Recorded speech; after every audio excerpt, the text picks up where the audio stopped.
Hey everybody, this is Rex Bear with Leak Project. It is April 28th, 2016. I'd like to thank y'all for joining us this edition. And we're going to show you some updates on Nibiru, Planet X here in a minute. But first I'd just like to thank all of you that have helped contribute to this channel. I mean, within just a few months we've gotten to a membership base of over 20,000 subscribers. So we've reached out to over 2 million people now in just a short amount of time. And I think that's pretty cool. You guys should too, because the comments that you leave have an impact on the Leak Project. I mean, if they're important and they have substance, I do my best to respond to everybody that leaves a comment if it deserves it. And if I can't get back to somebody sometimes, just because often there's 600, 700, 800 comments in one day and I can't get back to everybody. But, you know, certainly do my best, and a lot of times we'll get guests on the show that you guys want on here, or people that reach out to us that actually listen to the Leak Project. And it's definitely been a fun ride along the way. Now, with that said, I am putting in approximately 12 hours a day into this project and doing about 7 days a week. Now, certain days I've got a career as well, folks, and it's an executive level position, but I'm going to hopefully get out of that and be able to do this exclusively because I think it needs to be done exclusively. So I don't charge for memberships. You know, we don't have a situation where if you want to listen to the whole show, you can listen to the first half for free, but you have to pay $10 a month to listen to the second part.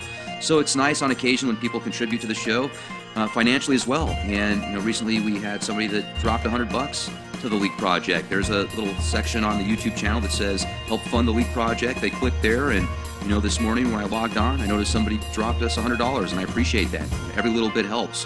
The more money we get is going to be better for everybody because we're going to be able to travel more, go on scene, get video footage of these events. Unfortunately, it does cost money to survive outside of your house, and you know, if you want to own a home or even rent a little shack, you have to pay rent or a mortgage. So a lot of times when people do truth media, they have to have a 9-to-5 job or just a typical job as well. So with as quick as this is growing, guys, I think that we're going to be able to do this exclusively, and instead of having to be confined within any paradigm, we can jump out of the box, and if there's an event or something big going on in DC or San Francisco or Mount Rushmore or Minot, North Dakota, you know, or St. Louis, wherever, Ecuador, it doesn't really matter. If we've got the funds and the time to get out there, we're going to do it. If I don't have to work my typical career, my regular position, then I'll just get on the plane and go. I'll jump in the car and take off and get some great footage and information. And instead of having to rely on Fox News, CNN, or any of these mainstream media outlets that are basically mouthpieces now to either whoever's giving them the most money or writes their script, we'll get some real footage. And we're not going to be sitting ducks either, because I'm going to have GoPros, action cams. They're going to be basically attached to my hat, and we'll go out there so we can get the inside scoop without people seeing us come from miles away. I think this will be a lot of fun, and we definitely want to get your opinions on where you think that we should go when we get on the road. Because if we have a chance, if we hit the road and go to several states, let's say we want to go up to Dulce, New Mexico. We went out there last year, actually, and it was great. The people were very friendly, very fortunate. We even had somebody take us up the Archuleta Mesa, which is world famous. That's where the underground base is supposed to be, where Phil Schneider supposedly got into that alien battle and had his fingers blown off. So I'm sure many of you guys have heard of that story. And do I believe that story? I don't know. But I will tell you this. Shortly after I went out to Dulce, New Mexico and put a video up on the subject, I got an email from somebody that said they did some research into Phil Schneider. I got to know people that were close to him, and I'm not going to say who exactly. But let's just put it this way. What this person said in the email completely would debunk Phil Schneider's testimony if it's true. Is it true? I don't know. I mean, maybe Phil Schneider's testimony is true and somebody tried to steer me away from the truth. I really don't know, guys, but it was interesting to get that email. Dulce is a great area, and if we would have had more time and a little bit of funds, extra funds, we could have spent a few days out there, got to the top of the mesa, been able to contribute to Dulce financially, help them out as well, because it is a reservation out there and you need to get by somebody that's a part of the reservation, most likely one of their leaders, one of their tribal leaders. So to make a long story short, we could get video footage, we could get some night vision cameras, some drones, and pick up some cool anomalies. Every person that I talked to that lives out there said absolutely they saw lights in their life or anomalies in the sky. People that have different positions, all the way from the casino out there to the grocery store. There was a restaurant out there, and somebody else that doesn't want to be named that has a really cool position with Dulce, and it was just fascinating. So just something to think about, and I'll throw that out there for you guys. Also, this update on Nibiru that we're going to be presenting to you, there's going to be about a dozen photos, and a few of them are pretty mind-bending in my opinion, pretty compelling. So take a look at this, guys. Enjoy the show. Talk to you soon. Be safe and be the change you want to see. Make sure to subscribe, youtube.com/clandestine time lord, leakproject.com. As you can see with the screen right now, I'm sharing this with you guys. This picture is just right in the center of that sun. You can see something's blocking the sun, and unless that's some incredible swamp gas, Bob, what are we looking at here? And tell us where you got this, because you got a friend in Peru, you said? Well, I have an astronomer friend down in Peru. These are from the person that's in the left-hand corner of the photograph right there. They were just recently taken, showing one of Nibiru's moons below our sun and one right in the middle of our sun. These just came through just the other day. My friends on Facebook, they love your shows, Rex. I mean, I really do. I'm getting all kinds of good comments about your shows and how you're doing them. Oh, well, thank you. Tell them that's greatly appreciated. So this person not only has the original, as you're seeing right there, but then the next one down was slightly enhanced, really showing one of the moons. And then the one below it shows it inverted, where everything that's white becomes black, showing, yes, those things are really there. So there's that one. I couldn't make out exactly which one of the moons that was, since I have photographs. That's the Cosmic Pac-Man. Exactly. You can clearly see the green one right there in the middle, right in front of our sun. We've seen the green one several times. And there it is, a little bit more inverted, where you can clearly see the moon underneath. How big would you speculate that is, Bob? I have no idea. I wish I did. I wish I was an expert in this stuff, but I'm not. I have not gone to college on this stuff. I'm not going to even try to, because as soon as I try to step outside of my normal field, everyone, all of your listeners will know I'm acting out. And I don't want to portray that. Okay. This is from Sherry Tapscott Kelly. And there's that greenish looking moon that we've been seeing in numerous photographs. Do you know where this is actually located, though? What part of the sky? No. Okay. Let's go to the next one here. Like I said before, a lot of people, this is this person taking personal photographs. If any of these photographs are taken off a web camera, the web camera normally is turned off or pushed down, where they don't show the sky anymore. Right.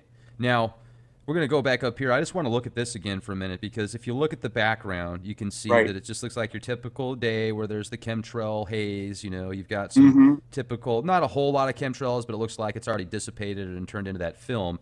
And then, you know, so yeah, I mean, that's a great shot. I'm telling you, if this isn't photoshopped, this is... As far as I know, they're not. I mean, as far as I don't know either. I mean, I'm agnostic to this, where I don't know. And certainly that's why we do these shows, and, you know, to find out and get to the truth. And I mean, but that's a pretty cool, right there in the center. I've never seen anything like that. No, these are relatively new ones. The first time any of these photographs are shown as photoshopped or faked, they would hang me out to dry without the clothesline. Now, this came from a Skycam, didn't it? This one right here? I'm not sure. A lot of times it did. They just send me the pictures, and they don't tell me where they're from. Okay.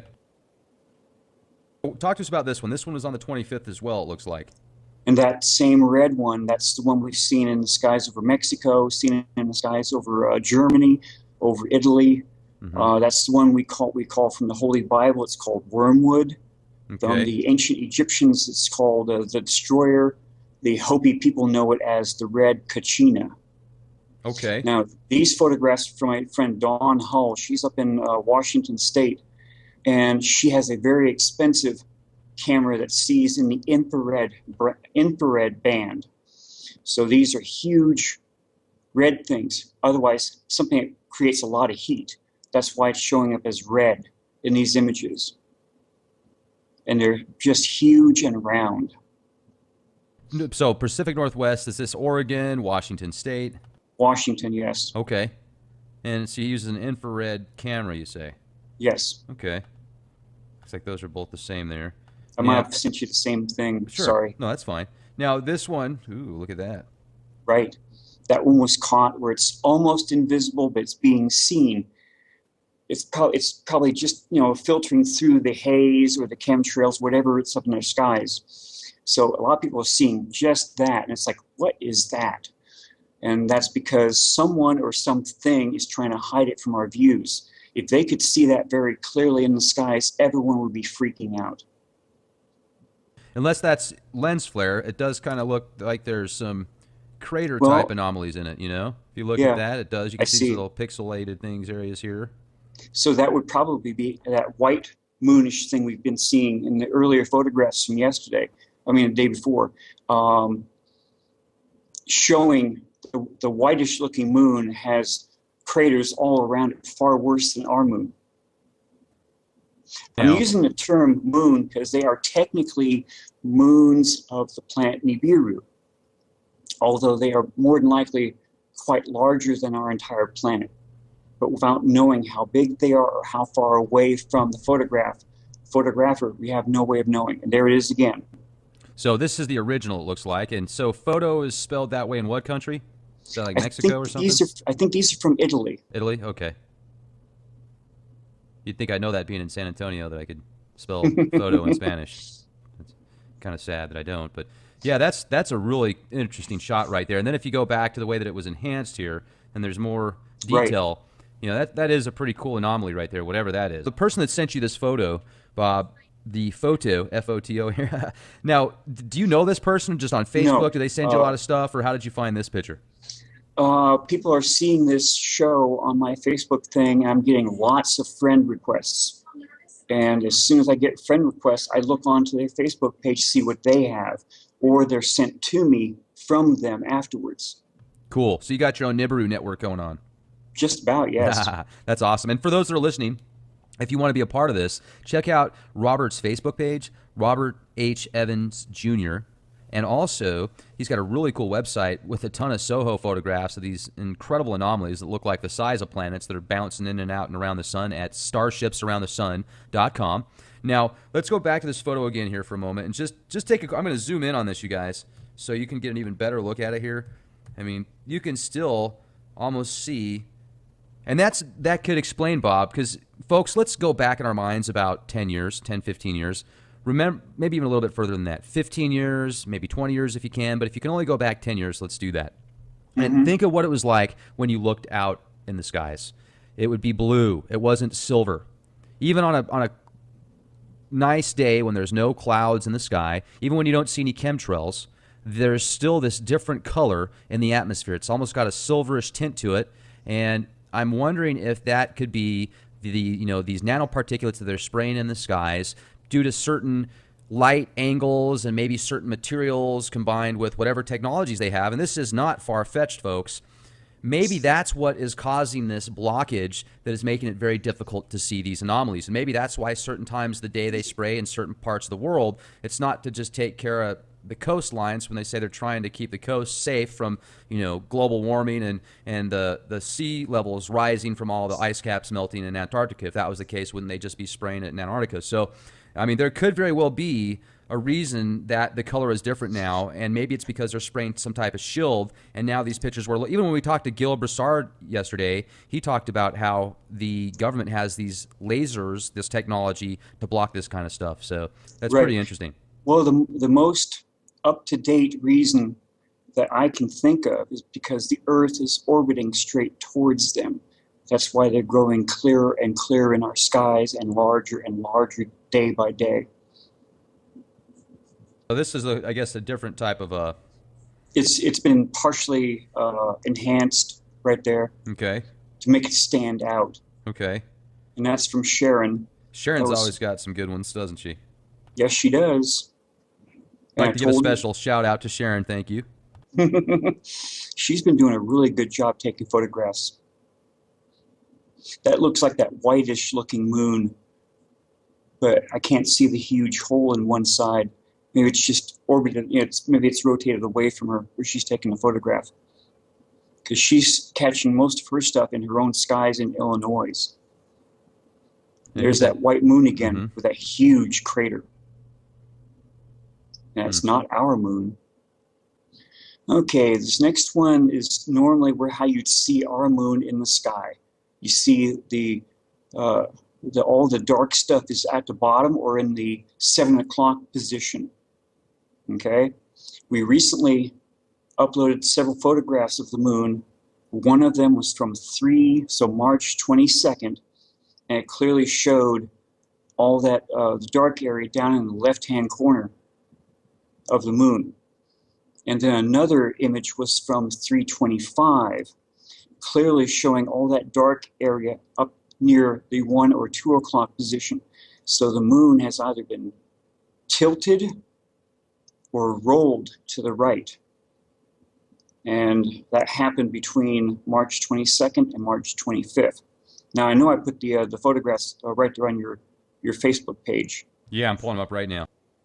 Now, my friend, who's an astronomer down in Peru, as soon as I let him know something was amiss with what we're looking at on the moon, you see on this one here, from 322, you see the major dark area down there on the left-hand corner down right there where you're putting the, right there. It's down in the 7 o'clock position if you look at like on a clock type thing. The next image on 325 right there, they're all the way up there at the 1 o'clock position. So that's not normal for us. In fact, when I saw it the other morning at 6 o'clock, I almost didn't think it was our moon. I thought it was something else because it did. Even though I've never researched and really seriously looked at the moon, we all, yeah, it's the moon. Yeah, it's up there in the sky, but hardly any of us really. Okay, those things are supposed to be down at the bottom, not at the very top. And now they're up there now. So something is wrong. The next question should be, how did it turn? Was it pulled by something's gravity, like the 8 moons of Nibiru, which are being seen in our skies? Did it do it on its own? Did something shift inside the moon, allowing it to be tilted to the right? I don't know. I talked to a person at KTVU, Channel 2, Fox Network today, and told them what I was seeing, and they said they were going to check into it today. I also called KCBS and told them something had happened in the moon too. And they said they were going to have an astronomer type person look at it. I got a hold of one of my managers, Ivy West, over in Hawaii, and she said she had a friend that was a astronomer, and she was going to show him or her the photograph. So this is drawing a lot of attention by a lot of people who are looking up in the sky, and it doesn't look right. Because the earlier photograph showing how the moon should normally look has all those right there, has all those things down to the left-hand corner, not up in the upper right-hand corner. Something happened, okay? And, see, we're seeing things in our skies now that humans have not seen for 3,600 years. So yes, we are all confused by this. Yes, we don't know what we're seeing in the sky. People down in Australia and New Zealand now are sending me photographs of what they're seeing in their skies right now. And I welcome all the photographs, as long as they're not photoshopped or faked. Because as soon as I try to post them and someone has been looking at these things, all the naysayers look at every single photograph I post. If there's anything wrong in that photograph, clearly to be faked, photoshopped, they'll ring me without the clothesline in front of everyone. Because they're checking everything I'm putting up on the internet. Bob, I got to say, this is one of my favorite photos I've seen. That's a neat one, yes. It's you get the thing right there in the middle of the sun. You got that big moon or plant-sized, whatever, plantoid underneath it. That's good stuff. Well, I'm telling you, this has been great. I appreciate you spending some time with us, giving us a quick update. We'll continue to do this. And no problem at all. Any it's good an honor information? To be on your show. Oh, thank you. It's always nice to talk to you, Bob. And also, we had spoken before about how you had some images that were like almost these planetoid mothership type things. It'd be fun to see some of those one of these days as well if you get an opportunity. Sure. Cool. I'll make sure I start sending the photographs to you. Yeah, fantastic. Looking forward to it. Folks, thanks for joining us for this quick update on Nibiru, Planet X, Wormwood, the Winged Destroyer, whatever name you want to put to it. Bob's always got good pictures to show us. Make sure to send them to Bob at Robert H. Evans Jr. on Facebook. Also, check out his website, Starships Around the Sun. If you'd like to see more of this, make sure to subscribe to our YouTube channel, folks. YouTube.com/Clandestine Time Lord, LeakProject.com. All right, folks, stay safe and be the change you want to see.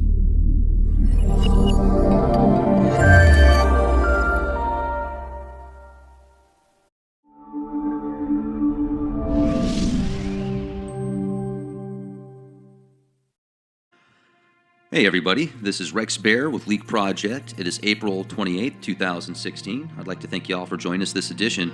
And we're going to show you some updates on Nibiru, Planet X here in a minute. But first, I'd just like to thank all of you that have helped contribute to this channel. I mean, within just a few months, we've gotten to a membership base of over 20,000 subscribers. So we've reached out to over 2 million people now in just a short amount of time. I think that's pretty cool. You guys should too, because the comments that you leave have an impact on the Leak Project.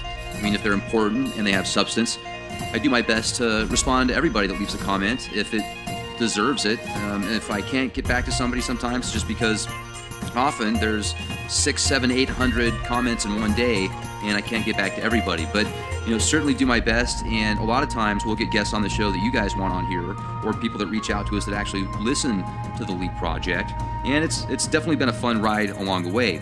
Now, with that said, I am putting in approximately 12 hours a day into this project and doing about 7 days a week. Now, certain days I've got a career as well, folks, and it's an executive level position, but I'm going to hopefully get out of that and be able to do this exclusively because I think it needs to be done exclusively. So I don't charge for memberships. We don't have a situation where if you want to listen to the whole show, you can listen to the first half for free, but you have to pay $10 a month to listen to the second part. So it's nice on occasion when people contribute to the show financially as well. And recently we had somebody that dropped $100 to the Leak Project. There's a little section on the YouTube channel that says help fund the Leak Project. They click there, and this morning when I logged on, I noticed somebody dropped us $100, and I appreciate that. Every little bit helps. The more money we get is going to be better for everybody because we're going to be able to travel more, go on scene, get video footage of these events.